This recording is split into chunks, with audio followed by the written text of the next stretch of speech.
Whoa, conditioning! No, this isn't conditioning your hair. Sorry. Bye. Conditioning is when you train something or someone, don't do this, it's not nice, to behave, accept, or think a certain way. We make our brain act or think a certain way by conditioning it.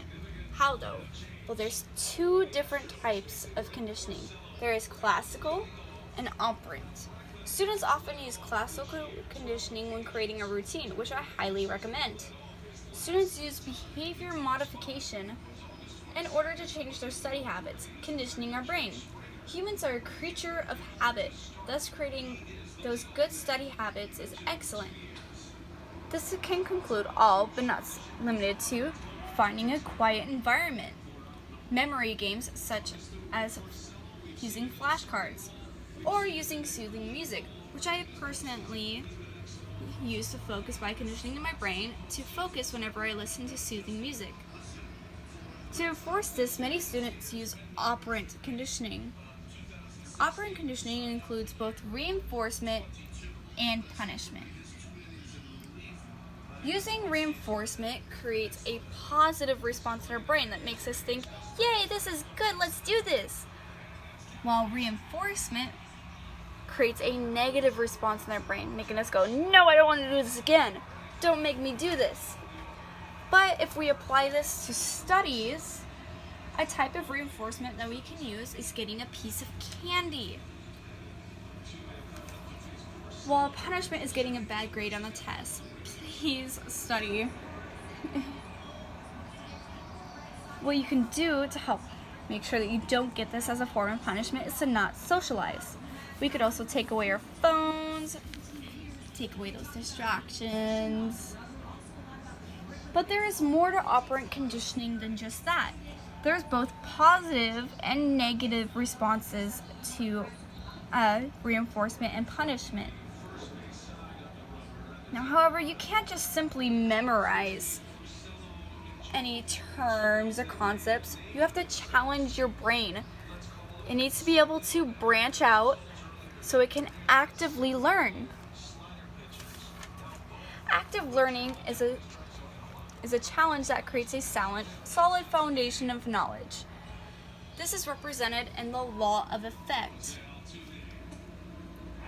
The law of effect is the effect of an action that is greater than the practice in changing behavior. Take Thorndike's box, for example.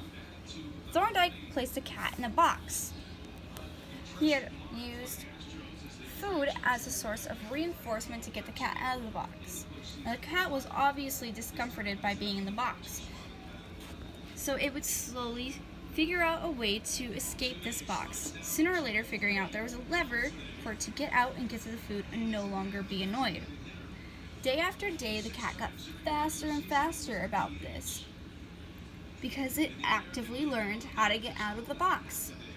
Now imagine if we applied this to study habits. How many concepts we can learn by just applying this concept to it. Now we can make an amazing positive experience for this. Now if candy or socializing are not your thing, then that's okay. You just have to adjust it to fit you. This is because there is always individual differences. Memorization. Ever wonder why you memorize things or how you memorize things? Now, I gotta face the fact. How many of us have cram studied?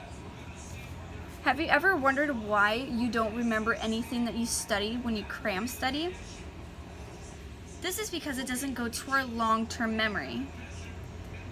See, when information goes into our brain, it goes in through the hippocampus, which is located about here on the brain. It goes through our sensory memory, which lasts about 30 seconds. Once our brain decides that it's important, it goes to our long-term memory, or short-term memory, which lasts from 30 to 60 seconds. This is where our attention span is. This process is found in the frontal lobe of our brain. Now there is a digit span in which we use to figure out how long your attention span is. And we use the magic number, which is 7 plus or minus 2, depending on the individuals. Now we can use different techniques in order to flex our short-term memory. There are 3 different ways. At first, we use visual spectral, which is when we draw out what we see or memorize. We can also chunk it into smaller words that we can easily recognize. Or we can rehearse it. The most helpful one is to rehearse it out loud, speaking it, which ironically is what I am doing right now in order to remember these concepts. Now, the reason why we want to do this is so we can create different kinds of connections in our brain. The more personal it is, the more depth of knowledge that we get, which creates a stronger connection.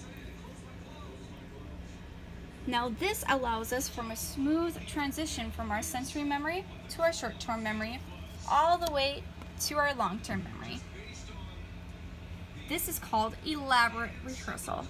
Now what you don't want to do, what you don't want to do is use maintenance rehearsal. This is the bottom of the barrel kind of thing. This is what we do when we cram study.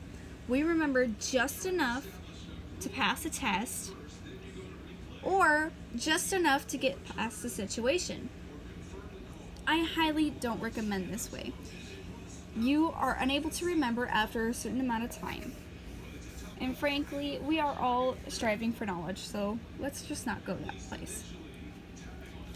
Now, as long as you study hard for long periods of time, using different kinds of reinforcements and punishments that work for us, we will be able to create an amazing experience for everybody, including yourself.